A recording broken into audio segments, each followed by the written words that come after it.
Makinig ho kayo yung mga survey firm, yung mga nagsasagawa ng survey dito po sa ating bansa. Lalo na ho, di ba, yung mga trust rating na yan, performance rating, yung mga nagsasabi na ito, keso maraming mga Pilipino ang pabor para harapin ni VP Sara Duterte ang impeachment na nakapending dyan po sa Senado. Ito, makinig ho kayo. Nako, meron pong babala.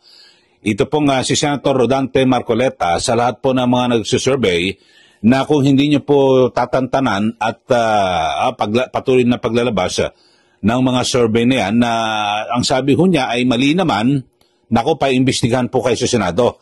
At dahil sa isa po sa mga napapabalita na hahawakan pong komite ni Senator Marcoleta ay ang Senate Blue Ribbon Committee. Nako, na makapangyarihan pong komite na yan, ha?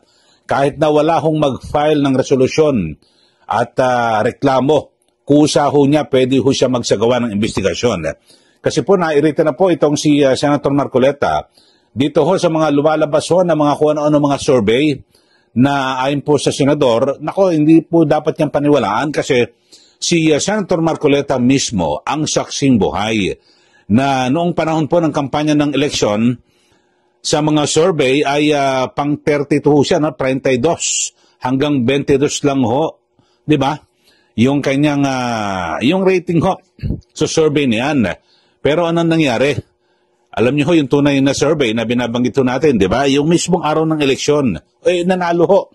So kung ating pinagbasihan, yung mga survey na yan, ay, di ba?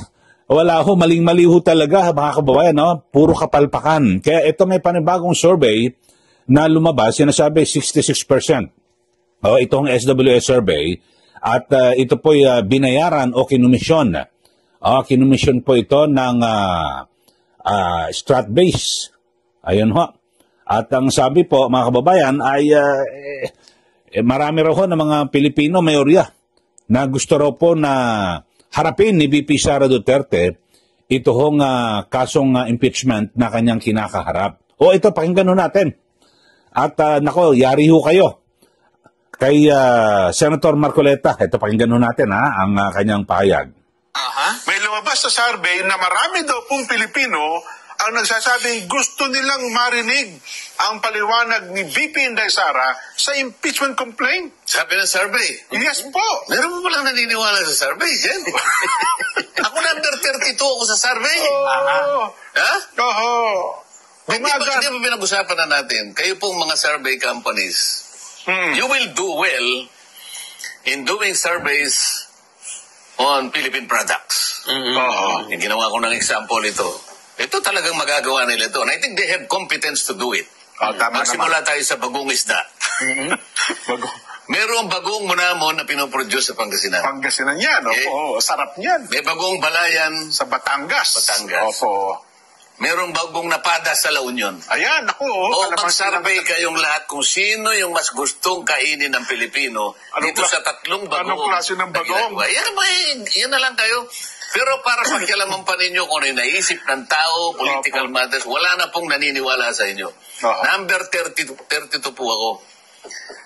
Ipinamukha po ninyo sa mga botante natin na hindi ako lalagpas sa 22. Ito yung bracket ko eh. From 32 hanggang 22 lang ako. Hindi po ba ganun ang ginawa nyo? Mawalang galang na po sa inyo.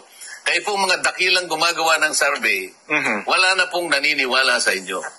At kapag ka po ipinilit ninyo, baka magkita tayo sa Blue Ribbon Committee. Huwag po ninyong ipipilit ang isang bagay na hindi na pinaniniwalaan ng tao. Yun lang ang masasabi ko sa inyo. Mabigat nga yan, sana, no? Nako, delikado. Yung mga survey firm, kapag ipinilit nyo yung mga survey na yan, ang sabi po ni Senator Marcoleta ay baka magkita tayo sa Blue Ribbon. Kasi, di ba, inaasahan na si Senator Rodante Marcoleta ang magiging chairman ng Senate Blue Ribbon Committee. Nako, pwedeng imbestigahan. Ang pinakamainam ho gawin ngayon ng mga nagsusurvey, ano ba yung mga nagsusurvey niyan? SWS, o Social Weather Stations, Pulse Asia, ito hong Okta Research. Nako, yung Okta Research, grabe ho, talagang laging parang paboro sa administrasyon. So, lahat po ng mga nagsusurvey niyan, sabi po ni Senator Marcoleta, tigilan nyo na yung mga issue ng kung ano ng mga politika. Ang isurvey nyo na lang yung bagoong isda. Yun ho. At yung mga produkto ho ng mga Pilipino at isa ehemplo dyan, yung bagoong isda, kung sino ang mas gusto nakainin, ikonsumo ng mga Pilipino. Pero dito po sa issue ng politika, mga kababayan, wag na po.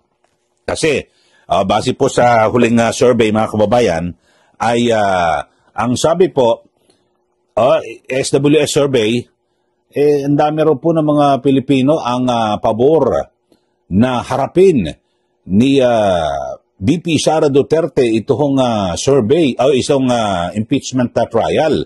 Kaya naman, ito ho ang madalas na ginagamit po na basihan na mga pro-impeachment o anti-Duterte. Di po ba? At ang sabi ho nila, hindi, ang taong bayan na nagsabi. Laging ganun ho ang termino, yung naratibo nila ay ang sinasabi, nako, gusto na dapat dapat talagang maimbestigahan at maituloy ang impeachment ni VP Sara Duterte diyan po sa Senado kasi may mga posibilidad ho na yan po ay hindi matuloy kasi kini-question po ang jurisdiction di po ba? At ito ho, ito ang sinasabi ho, majority of Filipinos believe Sara Duterte should face impeachment court. Yan nakikita nyo sabi po yan ng survey.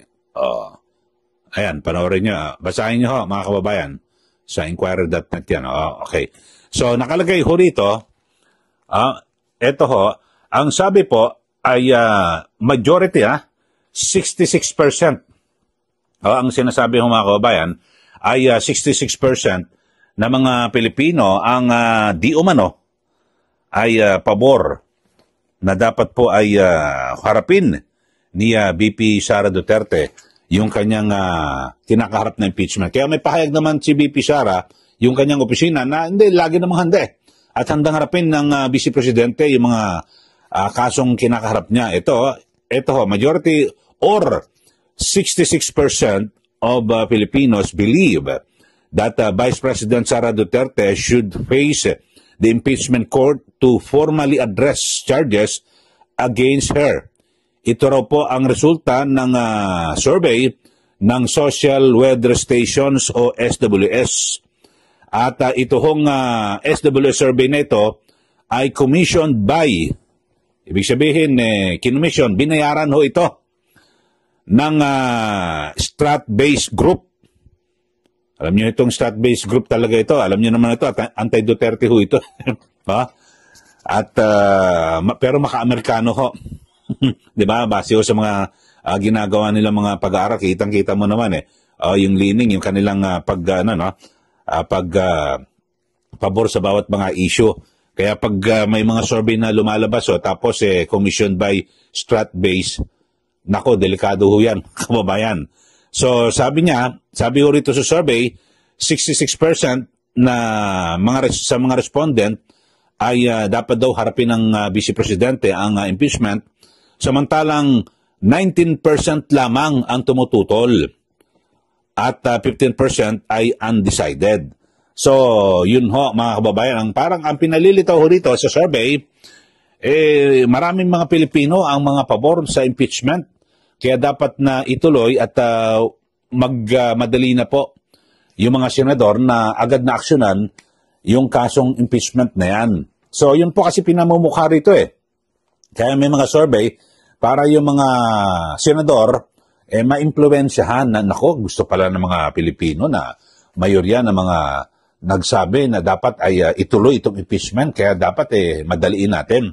Sabi po ni Senator Marcoleta, hindi na po panipaniwala yung mga survey niyan. Kaya yung mga nagsusurvey, tantanan nyo na ho yan na huwag na ho kayo mag-survey. Lalo na po sa mga issue sa politika. Mag-survey kayo, doon na lang ho sa bagugong isda. Yun ho. At kapag inyo pong pinilit, nagbabala po si Senator Marcoleta, kapag ipinilit nyo yung mga survey niyan, magkita-kita tayo sa Blue Ribbon.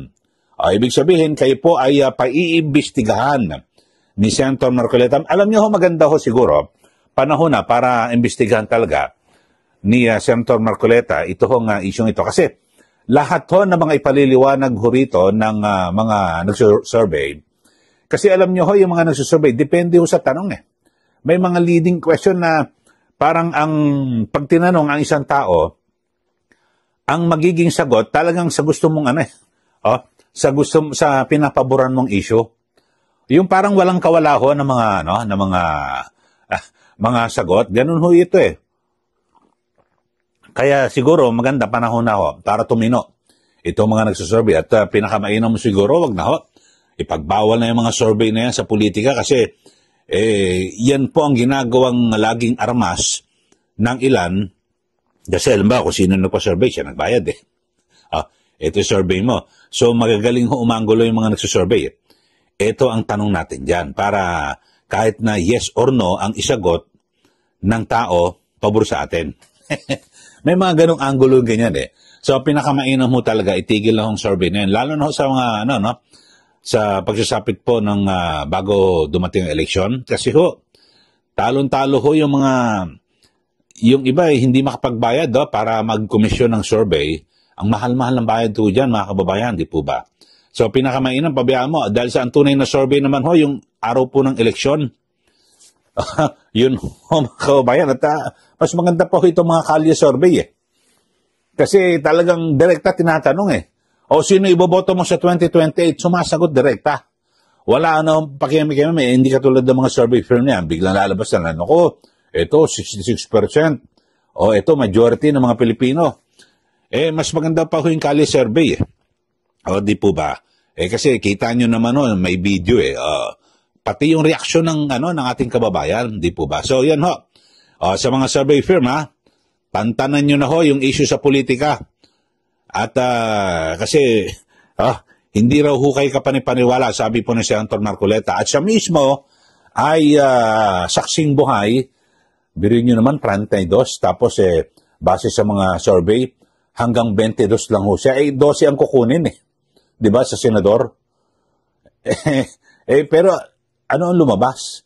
Alam nyo, bukod ho kay Senator Marcoleta, kung inyo pong matatandaan sa mga survey, si Senator Kiko Pangilinan, hindi ho pumapasok sa Magic 12 eh. Si Senator Bam Aquino, hindi rin pumapasok sa Magic 12. Yang tatlo na yan, Senator Marcoleta, Senator Bam Aquino, Senator Kiko Pangilinan, yung tatlo na yan, hindi sila pumapasok sa Magic 12. So, ibig sabihin, kung ikaw ay isang tao o botante na naniwala sa survey, nako, alam nyo naman ho, yung mga Pilipino, hindi naman lahat. Pero karamihan po sa mga Pilipinong botante, nako, talo la, sayang ang boto ko. Ganun ho, ako, narinig ko mismo. Nako, hindi ko iboboto yan, hindi pala malakas yan. Sayang lang ang boto ko. Kasi ang mga Pilipino, parang gusto ho nila na pag ibinoto nila, panalo. Pero kahit nanalo yun, baka hindi ko kayo makalapit doon sa kanyang opisina, di po ba? So, yun lang ho, mga kababayan. So, mag-ingat ho kayo yung mga nagsusurvey. Pero ako, Senator Marcoleta, pakiusap ko po, na sana ho, imbestigahin niyo po itong nagsusurvey na ito. At pati yung nagkukomisyon, ano ba, itong strat-base, itanong nyo, ano ang kanilang layunin sa pagkomisyon na yan? Gumagasta ho sila ng pera dyan eh. Ano ang inyong layunin? Bakit kayo nagpapasurvey? Para ikondisyon ang isipan ng tao sa ganitong issue. So mas maganda po sana ganon. Senator Marcoleta, imbestigahan niyo po yan. At pagpasok po ng regular session, July 28 po SONA, tapos 29, siguro pwede na ho kayo mag-hearing. Maganda po para mabigyan na po, matuldukan na ho itong mga ginagawang kabalbalan ng mga nagsusurvey na ito. Ako, bayan lahat po ipatawag. Tapos alam nyo, may siyensya ho dyan eh. Talaga naman totoo. May science ho sa pagsusurvey. Pero alam na rin naman natin, mga kababayan, kung sino ang nagkomisyon at kung ano ang gusto makuha, pwede ho eh. Kung batas nga ho, napapaikutan eh. Batas nga ho na napapaikutan, ito pa ang pagsusurvey na may science. Maganda ho, may sistema ho dyan eh. Pero pwede rin paikutan. Yun lang ho. Okay ho, sa ating mga kababayan, paburo ba kayo na paimbestigahan ni Senator Marcoleta ito hong mga nagsusurvey na ito? Para matuldukan na ho yung kalokohan nila. At yung ginagawa, mind conditioning. Kinukondisyon nila isip ng tao sa mga ganito. Nako, ito na yan. Ganyan, kinukondisyon nila ang tao na dapat matuloy impeachment kasi pabor ang mga mayoryang Pilipino na dapat harapin ni VP Sara yung impeachment. Ang issue ho rito, biro mo, Supreme Court, kumilos na ho. Humihingi ng mga dagdag na impormasyon sa mababang kapulungan ng Kongreso at maging sa Senado at lalo na ho sa House of Representatives. Ano ang ginawa nyo sa 3 naunang impeachment complaint? Kasi pang-4 ho ang nailusot ho sa Senado So, yun ho. So, pinakamainam ho na gawin, kayo ho, ako ho, mga kababayan, dapat na itigil yung mga survey. Aking pananaw, At kanya-kanyang survey na lang tayo, Kalye survey.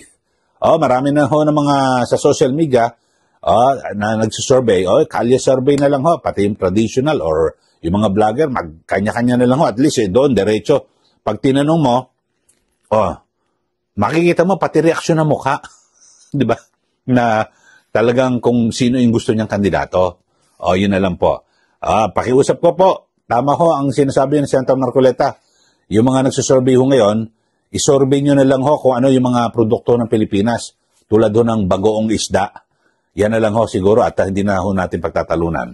Sa mga